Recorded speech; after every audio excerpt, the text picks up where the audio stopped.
Welcome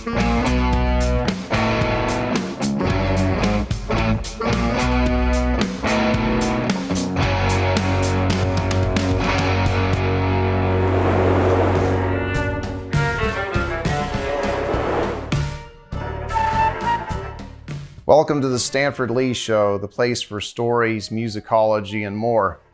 So we're celebrating Hanukkah. It's one of my favorites, and it's a holiday that's dear to my family. Our family could be described through our history, the way we've come together as a Judeo-Christian household. We're happy celebrating Hanukkah. It's been a part of our family tradition. We celebrate a lot of our holidays in the home. Sometimes we go to Habbat, and that's cool too. But this is a favorite in the house. This is something that brings my wife and my son and myself together. And one of the traditions we have is, it's one of our own, is the menorah you see here.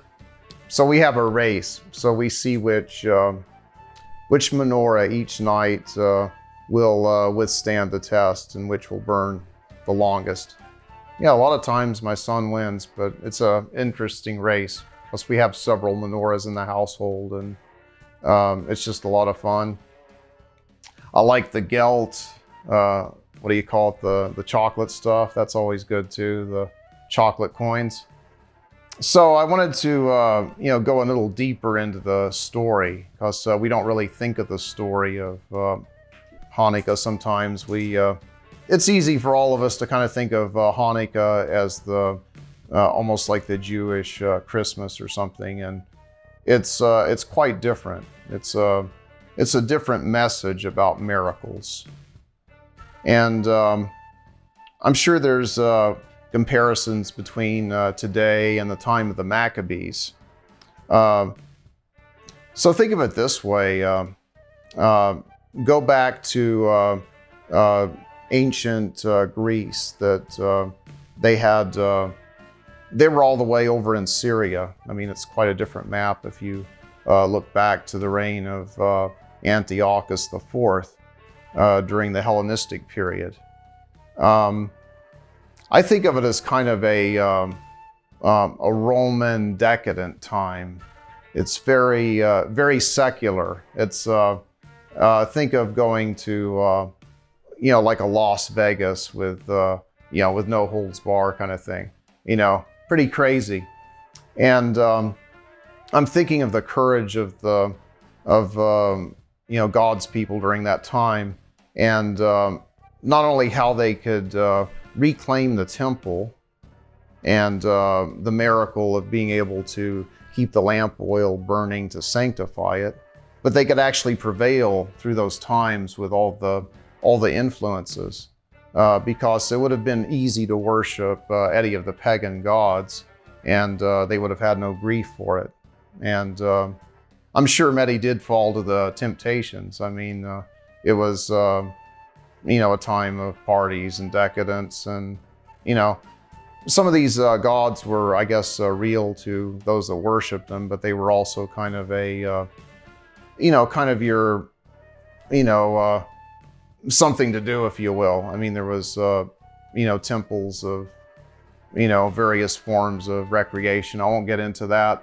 So let's step back. Let's reframe this a bit. So we talked about the Hellenistic area and the reign of Antiochus.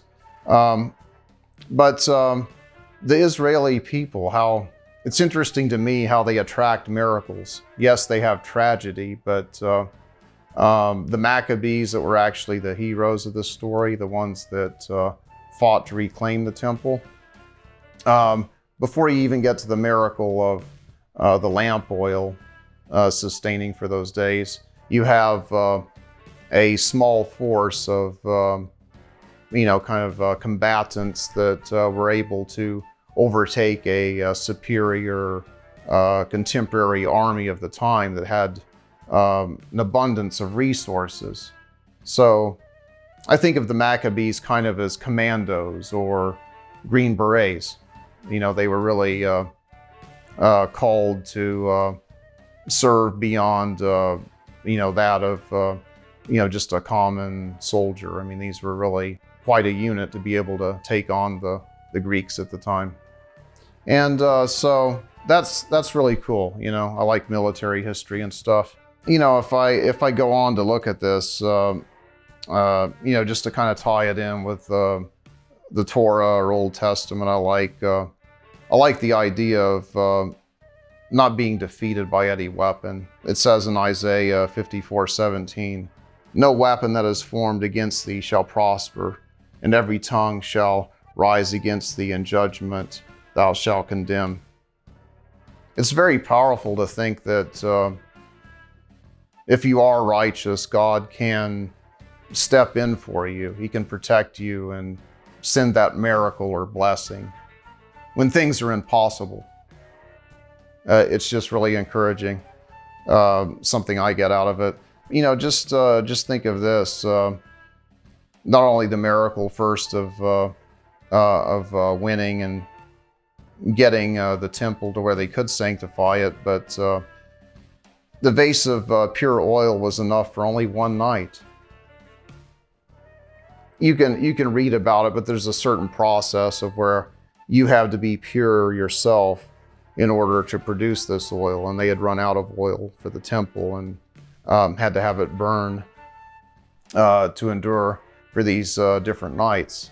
And for a substance that's finite for this miracle be infinite, it really does speak of a miracle and a blessing.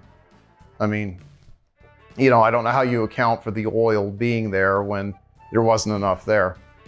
So it lasted 8 nights, and the rededication of the temple took place, and that was a miracle that we still celebrate today. So you see, it really isn't a spin-off kind of Christmas or commercial holiday. There's more to it than that, and you notice some of the menorahs and some of this represents a dreidel here. The dreidel, if you read the letters on it, it actually represents a great miracle happened there. If you actually read the letters and words together, a great miracle happened there, and it did. And I think that's something that we that we strive for in our time, is in our age, a very secular age in which we're overwhelmed by our enemies and surrounded by things that are against us, against our life, against our religion, that God can step in still and make miracles happen.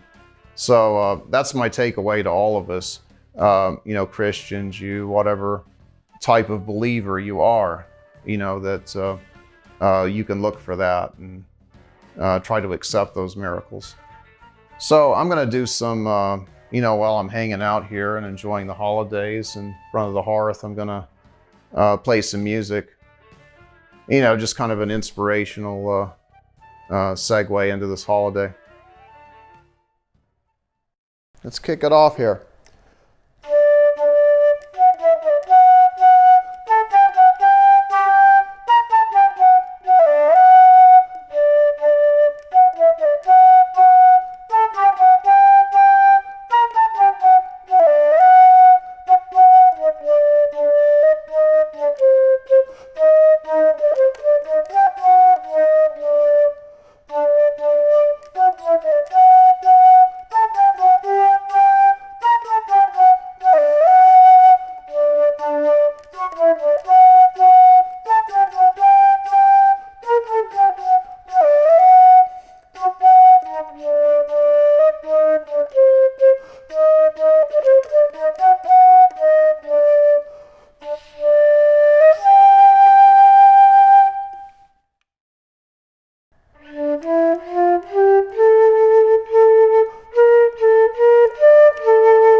Thanks for joining our Hanukkah celebration, and I'll see you next time on the Stanford Lee Show. Happy Holy Days.